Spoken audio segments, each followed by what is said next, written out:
Music for All is proud to sponsor Bandstand. At Music for All, we're about providing positively life-changing experiences. Join us with your marching band at Bands of America or with your concert ensemble at the Music for All National Festival.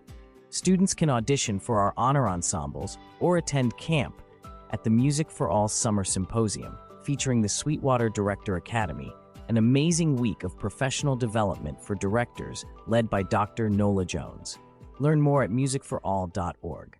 Romeo Music is the leader in audio, video, music, and lighting technology for educators. With a combined nearly 200 years of experience, Romeo Music's subject matter experts understand the struggles that face teachers in today's music classrooms. With a laser focus on educational technology, Romeo Music provides a turnkey solution, everything from audio cables to on-site training. To learn more, visit www.romeomusic.net.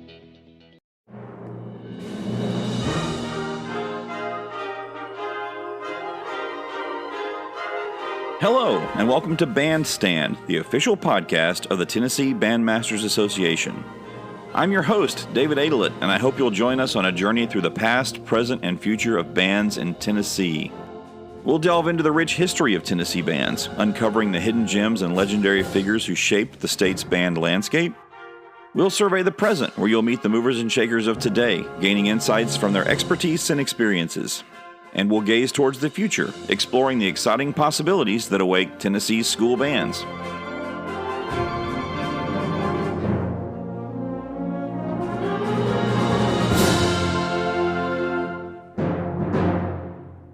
Hello, everyone. This is David Adelit. On this conference bonus episode, I interview Stephen Coleman, one of our giants of the past, and someone who works very hard on behalf of arts education through his work with Arts Ed Tennessee. Stephen and I chatted in the Cascades area of the hotel, so I hope you enjoy the ambient waterfall sounds. I also set up to record in the hotel thoroughfares and was able to spend time with Chris Janowiak from Ravenwood, Tanner West from White House Heritage, Brandon Reynolds from Rossview, and Vanessa Cobb from Montgomery Central. I wasn't able to have as many interviews like this as I wanted, but this is something we're going to expand in the future. I hope you enjoy the second conference episode. Okay, we're here with Stephen Coleman. Stephen was a longtime band director at Tullahoma High School. So, Stephen, can you give us some information on your career, what you did? I taught for almost 40 years. The first part was in a small coal mining community in East Tennessee. And then I got a chance to be the band director at my own high school, where I graduated, where I maybe wanted to be a band director. And then finally I taught at Tullahoma High School and then finished at Cumberland University. I was in high school when you were at Waverly, and a lot of my friends, my band friends, were your band students. What you did at Waverly, what you and Marion did at Waverly, I still to this day think is just so incredible. Can you talk a little bit about that Waverly experience and what that was like? That was a pretty unique experience. We had kids that, the time we were there was a TVA facility in a small town near us. And there were a lot of engineers and physicists that were doing things with TVA. And so we ended up with some kids that were really good, and they just had no outlet for the creativity that they had as students. And so for about 10 years, we had an absolutely amazing group in a very small place. They played at the NAFME regional event, and it was just fantastic. Played at TMEA. Yeah, it was. There was about 600 or 700 kids in the high school, and we had 120 of those in band. Incredible. It was an amazing experience. What can we do to help those programs that are not close to Nashville or Memphis or Knoxville? What can we do to help those directors help their students succeed? While we were teaching at Waverly, John Easley, that you know quite well, John Easley, a legend in our business, had just started teaching in a small town across the river in Camden. And he would come over all the time and pick our brain. Of course, we didn't know anything, so but he knew even less than we did, so it worked out pretty well. And he'd probably say that too. We need experienced teachers to work with the young, because 9 times out of 10, young teachers get those types of jobs. Yep. Because if you get some chops, you think you want more resources. And the thing that we didn't have were in the first part of the time we were at Waverly, we didn't have mentors, and we realized that we didn't know crap about what we were doing. Marion, my wife, my co-director in everything I've done, had no band background. She'd only studied instruments privately, so we had no background.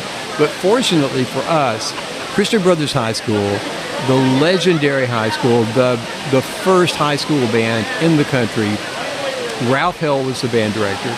Ralph Hell did clinics all over the country, but he would never fly. And so in his route on where he was going, he always passed by the exit where we were. And so Ralph, probably twice a month, was in our band room talking to us about how he did what he did. His band played at the West, and it was pretty amazing. He had 9th grade beginners, a 10 through 12, grade 6 band. Unbelievable. That's efficiency in teaching.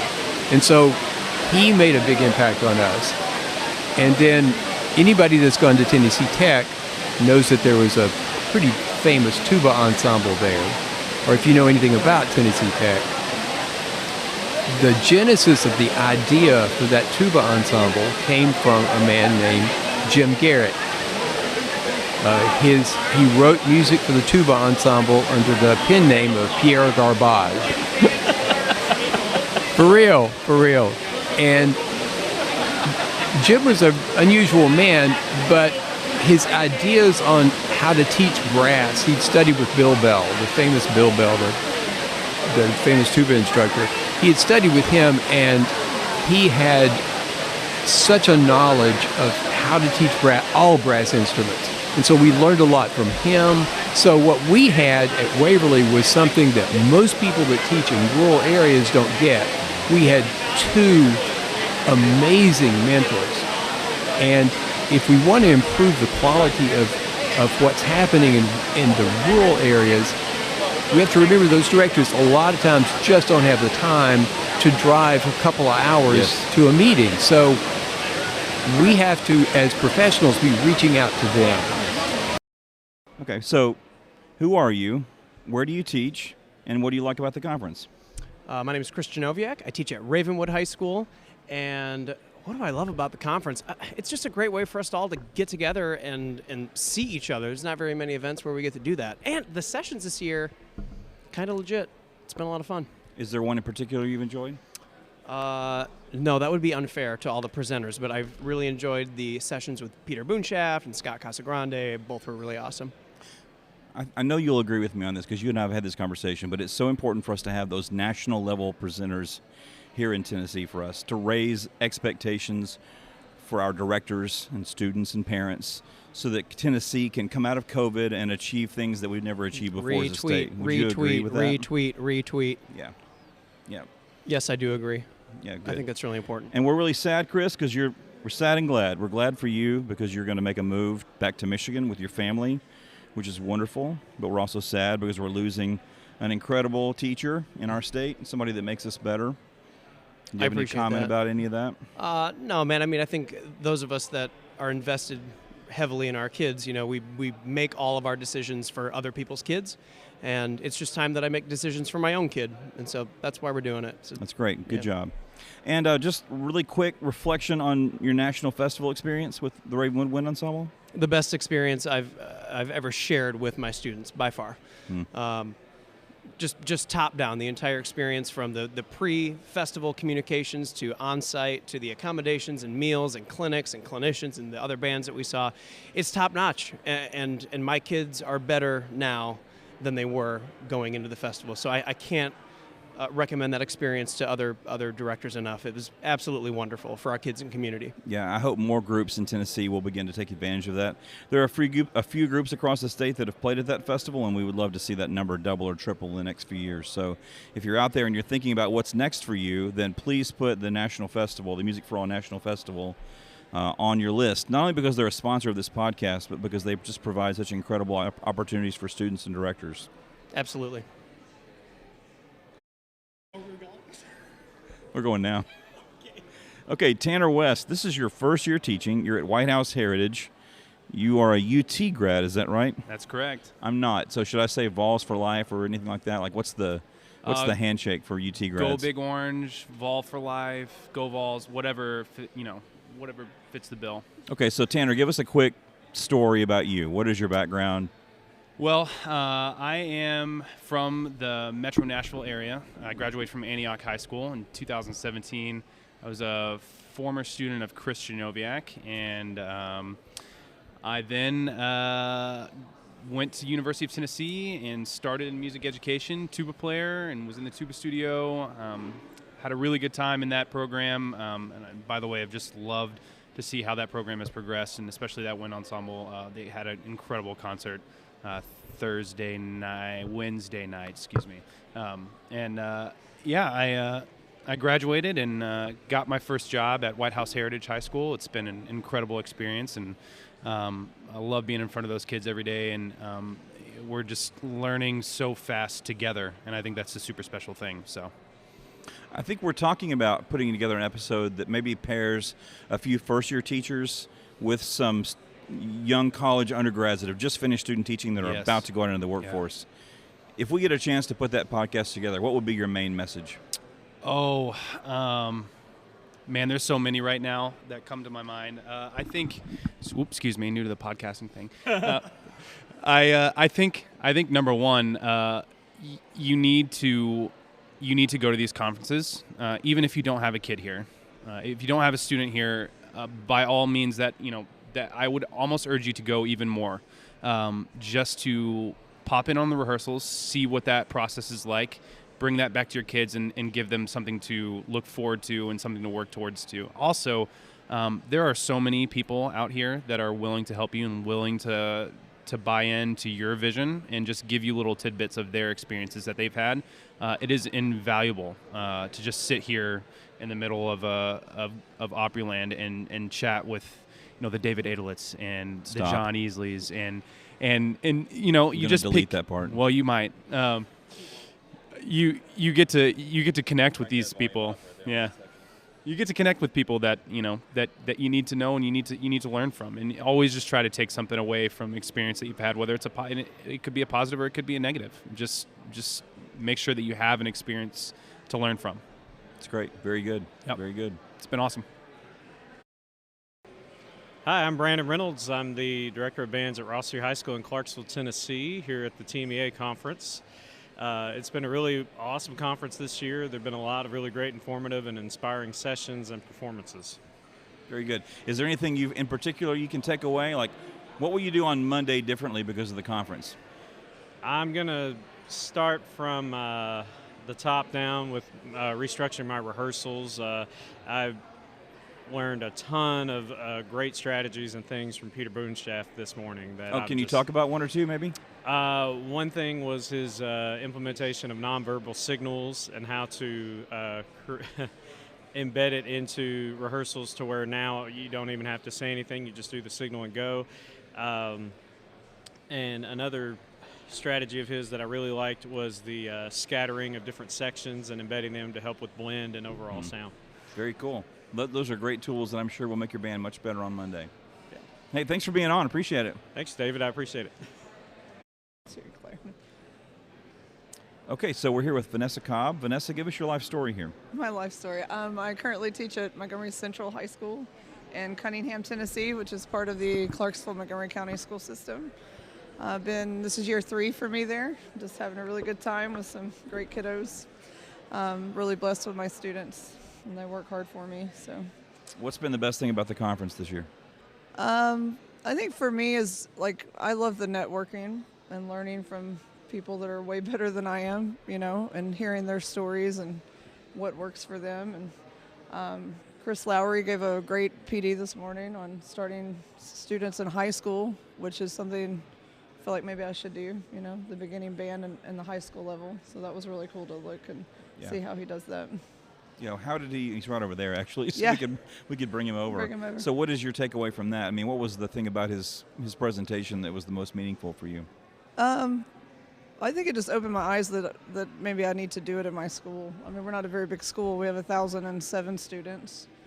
My feeder, I get kids from the feeder, but it's never enough, no matter what the person does. So I want every kid to have that advantage of being in my class, and the joy of music and learning the passion of that. So I think just started, and I taught middle school for a long time, so I feel like I can do that. I just maybe not thought to do that. Yeah. So.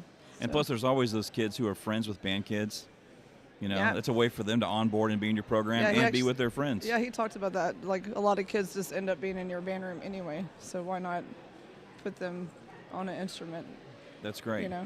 So talk a little bit about your podcast that you did with Music for All, the Culture Before Content. Well, that was with David Duarte. I started a relationship with David when we had him write our etudes for the audition process, so been working with him pretty closely. But Ben Zokauer is a good friend of mine, and he put us together, and it was really fun to do, just talking about mine specific. I have this passion for, if you don't like your situation, then you have to work on your relationships, because if you don't know people on a personal level, you're probably not going to get the things you want for your program, right? And so if you don't know something about your principal outside of the building, and you just come ask for something for band all the time, and there's nothing you can connect to with them, I don't feel like you're going to maybe have success there. So we talked a lot about that in that podcast. Just every relationship you have, parents, students, admin, guidance, front office ladies, all the things matter, and so talked a little bit about, I have parent meetings. I did it in 6th grade, and I do it again with 8th graders, like coming in, here's the expectations, which I think every new teacher should do, because you can set up your expectations, and the parents are on the same page, and then I don't think you have as many issues, if you will, because everybody understands where you're coming from and why you do what you do for the program and for the students. And David's really good at culture building, and he's done that several places. So it's just a cool, conversation. Don't you feel like that's especially meaningful for young teachers? You get plopped down into a school, you don't know anybody on the faculty, your principal might be a person that's sort of intimidating. It's tough to sort of jump over that hump of building those relationships. Yeah. But you got to do it, right? You've got to go to your principal with good news once in a while. Yeah, you can't just come knocking for bad things or asking for money every time, And unfortunately, I'm not sure. I mean, I'm sure there are college preparatory programs that do that, but you don't get a lot of how to deal with parents or adults. You get a lot of how to deal with your students. But so much of what we do is behind the scenes, right? So there needs to be some training of young teachers on how to manage those waters, because they can be a lot.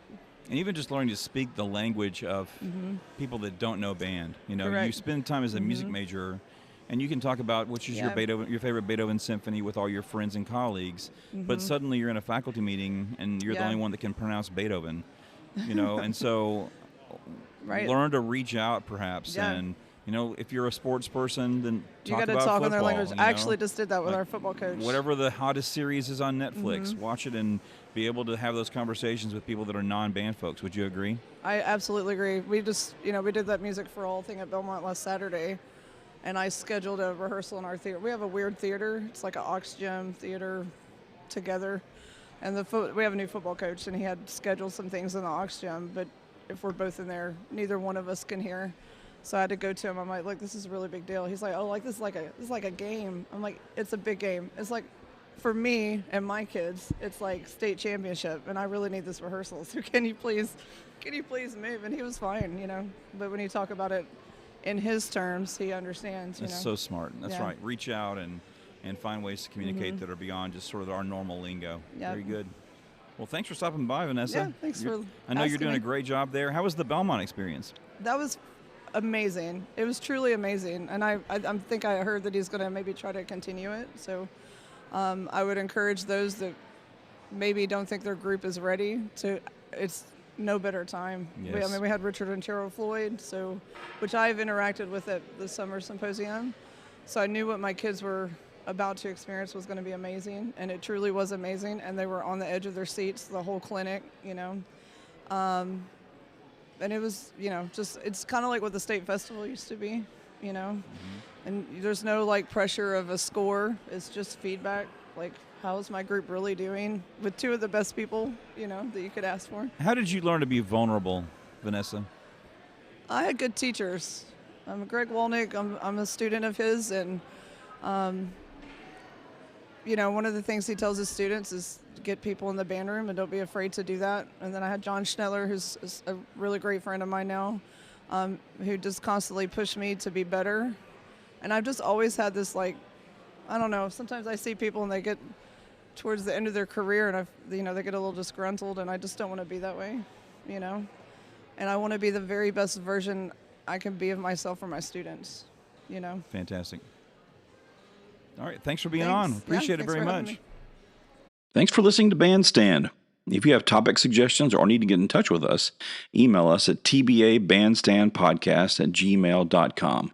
Your input is important to us, and if you have a topic you'd like us to discuss about the past, present, or future of Tennessee bands, please let us know. Again, that email is tbabandstandpodcast@gmail.com.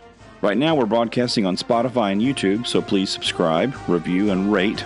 Box 5, please. And more importantly, share this podcast with your friends. See you next week.